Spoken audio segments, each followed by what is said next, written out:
Hello everyone, it's Heather. I am making a quick little update video for you because what happened to me today may affect my ability to produce videos in the next month or two. This morning, Friday, December 4th, 2020. We got up early today. We were off to a good start. I got the kids up. We were going to get school started nice and early. And then I was dealing with a couple of things. I went down to the basement to start the laundry and discovered that the furnace service technician, who was here for about 2 hours on Tuesday, left a huge mess in my basement. He left all this crap all over the floor. He left some kind of gobs of red paint-like stuff on the floor right in front of the dryer where I need to stand to fold clothes. It was wet. I don't know what it is. And I was just really annoyed because I had to clean up this big mess that he left. The furnace is working great, but and then our upstairs bathroom sink has not been draining right, so I did the whole baking soda vinegar, pouring hot water down it, was trying to fix that, and it still wasn't draining, and I was really frustrated, and Ben was waiting for me so we could get started on school. And then I just bought a whole bunch of new hand towels, because our hand towels in our house, in the bathrooms and everything, we're getting really old and really scratchy. And with all that the hand washing we're doing, Ben's hands especially, because he washes his hands a lot, we're getting really, they get dry in the winter anyway, but they were getting really rough and red. And so we really needed some new softer hand towels. So those had come this week, and I took them all out of the box, and I had this load of towels in my arms and was going down our concrete, very hard basement steps. Also very narrow basement stairway. And Megan had gone down ahead of me because I already had a load of laundry in the wash that was done, and I needed her to move that to the dryer so I could put all these towels into the washer. And as we were going down the stairs, I dropped one of the towels.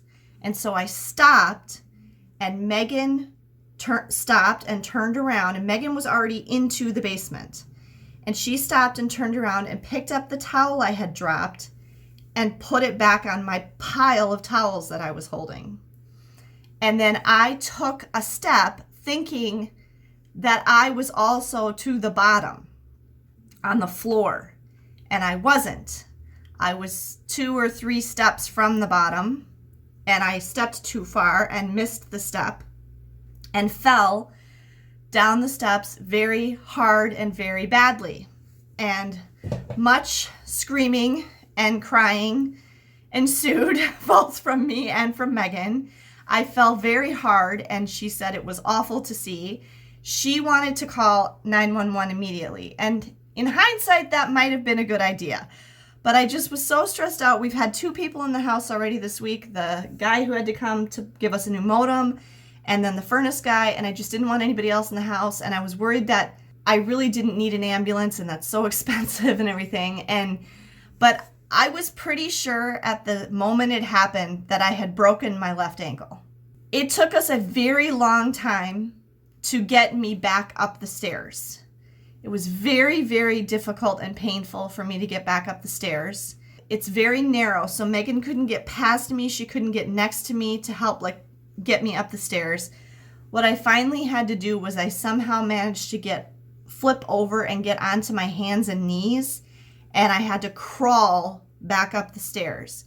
And because they're concrete steps and they were very hard, that really hurt my knees. So we also had to go get pillows so I could put my knees on the pillows, and it was a very long, laborious process. But then when we got back up to the first floor, we thought of, I have a rolly chair that I'm sitting in right now, that we have 2 of them actually, office chairs. 3, we actually have 3. Ben has one too. And so we got my chair from my desk, my computer desk here, and I'm able to roll around the parts of the house with hard floor, at least, the dining room, the kitchen, the office here, on the chair, and I can do that fine. We realized once we got me up here that both my elbows were bleeding. This one, all the skin scraped off. This one's pretty bad too. They stung really bad. In the meantime, Megan called my mom. Megan was crying, and my mom couldn't understand her at first, and she thought it was me calling, and she said, well, you're gonna have to take her to urgent care. And Megan goes, I can't drive because she doesn't have a driver's license. And then my mom was like, what? And then she's like, Mima, it's me, Megan. And she's like, oh, she thought Megan had fallen and it was me calling, but it was Megan calling her to tell her that I had fallen.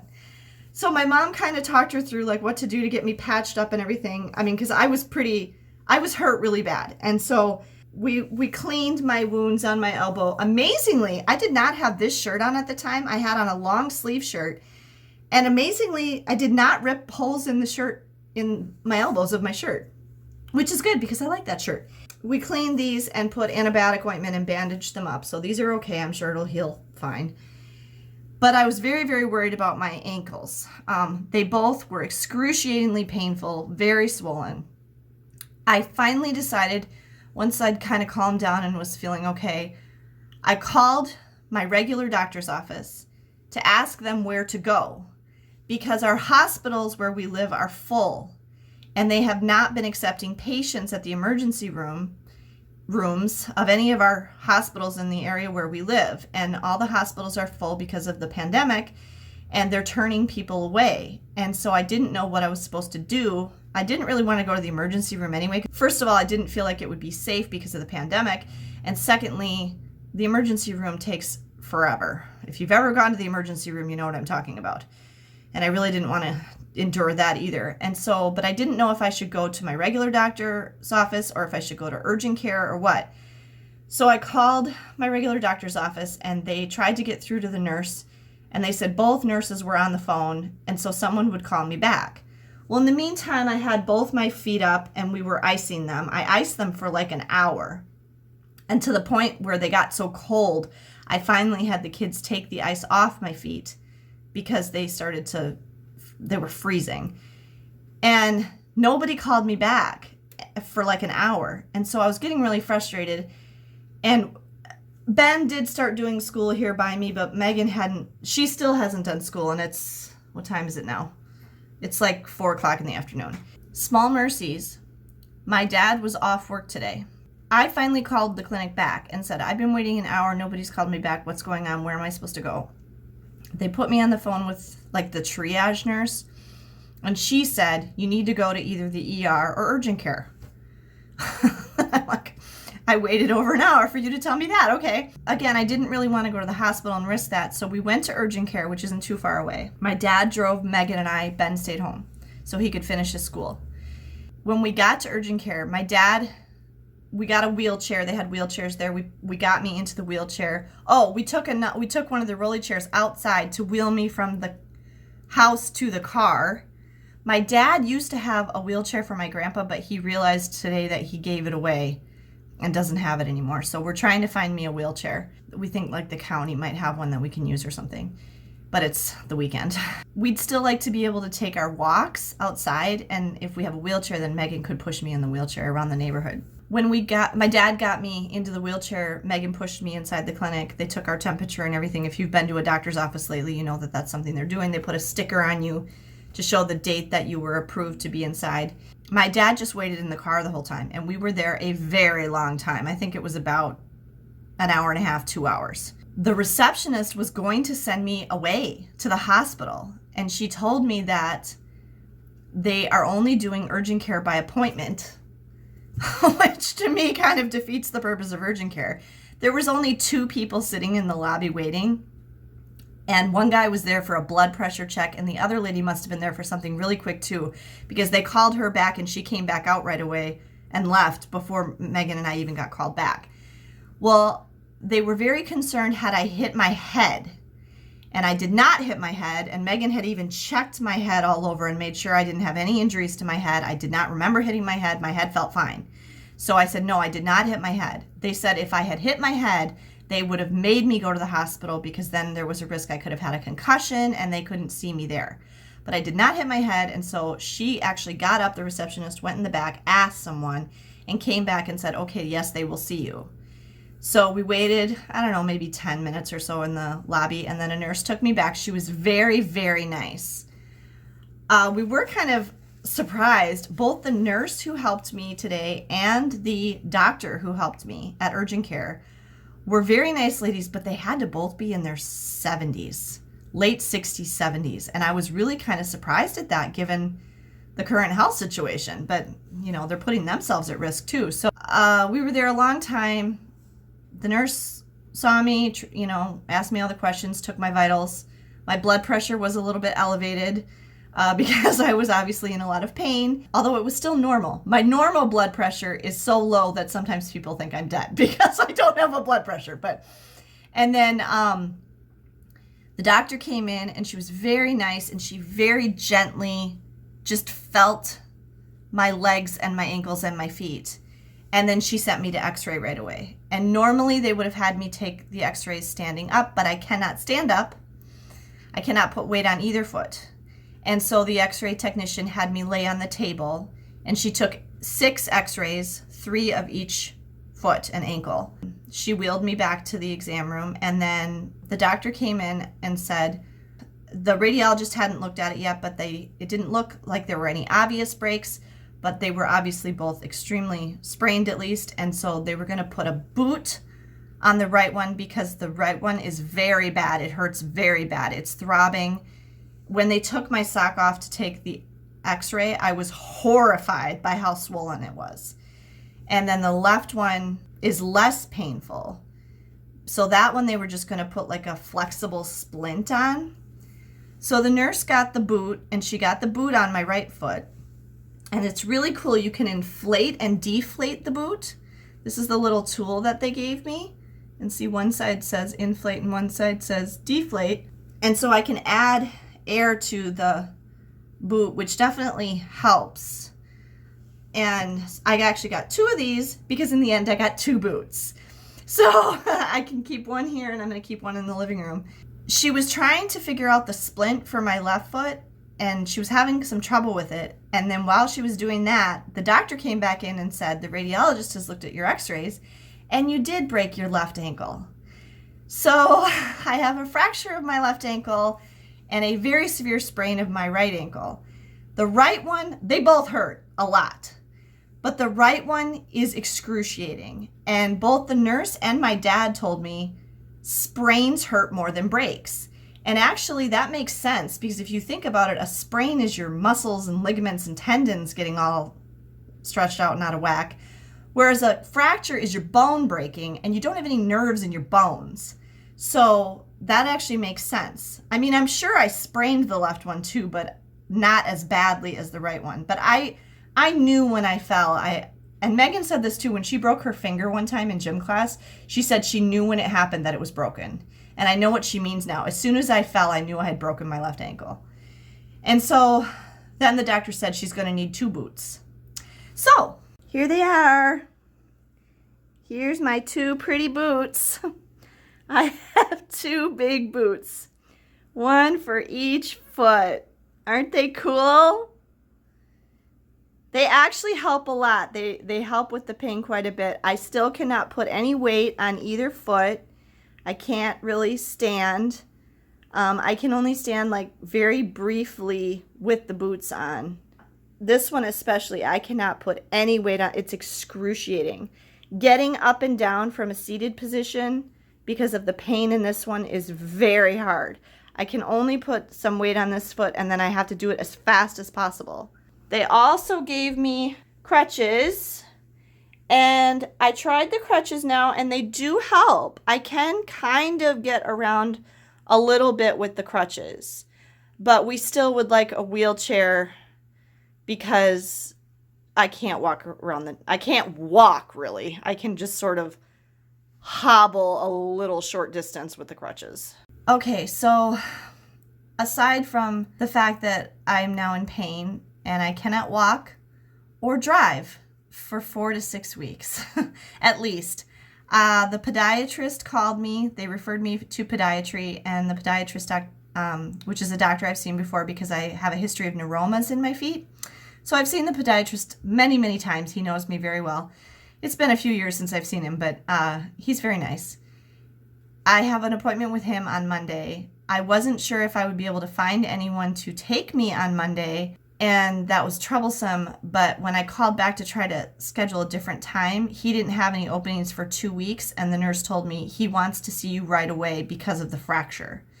So my mom has been working from home. She's been totally self-isolated.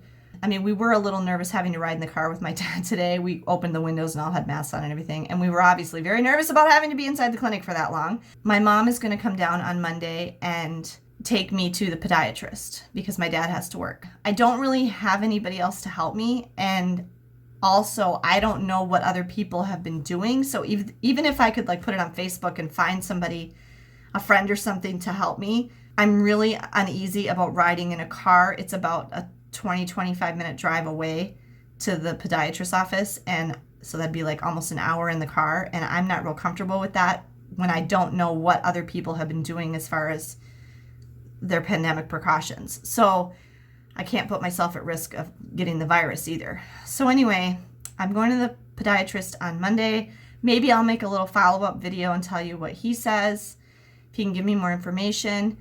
My dad got us lunch, which we didn't get to eat until like 2 o'clock in the afternoon. And then my dad ran my library books back for me and then called me from the library so I could talk to the librarian. They're closed, but you can still pick up your holds in the like entryway. And the librarians all know me. And she got on the phone with me and said, "Is it okay that your dad picks up your books?" And I said, "Yes." I said, I said, "I fell down the stairs. I broke my ankles. Can you please put a note on my account that it'll be okay for my dad or my daughter to pick up my holds for the next 6 weeks?" And she's like, "Sure, no problem." So that's taken care of. The other things I'm nervous about is we're very nervous about getting up the stairs. Getting up the stairs to go to bed is going to be a problem. We have a bathroom down here, but there's no bedroom down here, and I would not want to sleep on the couch. I want to be in my bedroom. So that's going to be, I might have to climb up and down up the stairs on my hands and knees and scoot down the stairs on my butt. That's probably what I'm going to have to do. I can't drive. So grocery pickup's going to be a problem. And we don't go, I mean, I guess it's kind of convenient that this happened when we're not really going anyplace anyway, but it's still a problem. Megan is now really kind of bummed out that she can't drive. She would have been taking driver's ed right about the time the pandemic started. And we were already having trouble figuring out when she could take it because she had the lead in the school play. She was going to be Tinkerbell, if you remember, back in the spring. And rehearsals were at the same time as driver's ed. So we couldn't do that. And then in the summer, when the next driver's ed class was, she was supposed to go to France and Switzerland. So we didn't sign her up for that one either. And then now we just don't feel like, I don't even know if they're having driver's ed, honestly. So she hasn't ever had the opportunity to learn how to drive. And obviously I can't teach her now. So, I mean, I guess I could teach her, but I don't know. She really doesn't want to learn how to drive right now. She has no desire to learn how to drive. And I'm totally fine with that because I'm not real keen on putting another teenager on my car insurance right now and having an even bigger bill. We're just going to have to make do and figure that out. So that's kind of a stress right now. And then poor Megan is very overwhelmed. She didn't get to do school today. She realizes, I mean, my kids are well aware of how much stuff I do for them every day. And she's a little bit stressed out right now because she realizes she's going to have to do all this stuff. I mean, like cooking and cleaning and all the housework and the chores and everything. I'm not going to be able to do any of that. And so I wanted to let you guys know that this happened. We do have tickets to a couple of cool Christmas events next week. My mom has agreed to come and get us and take us to those so we can still make the videos I was planning to make for you guys. They're both drive-through things, so I don't need to walk or anything. But other than that, it might be a little bit tricky for me to make videos. I'm going to have to do them like this where I'm just sitting. I'm not going to be able to move around. So I hope you guys can be understanding of the situation and send me good thoughts and prayers, please, for rapid, successful healing of my poor ankles. I really wish my laundry was not in my basement. Thank you everyone for watching this video. Thank you for liking and subscribing. Please subscribe if you have not subscribed already. Subscribe so you can get updates on my broken ankle journey. Thanks everyone. Hope you're having a safe and happy holiday season. Safe travels.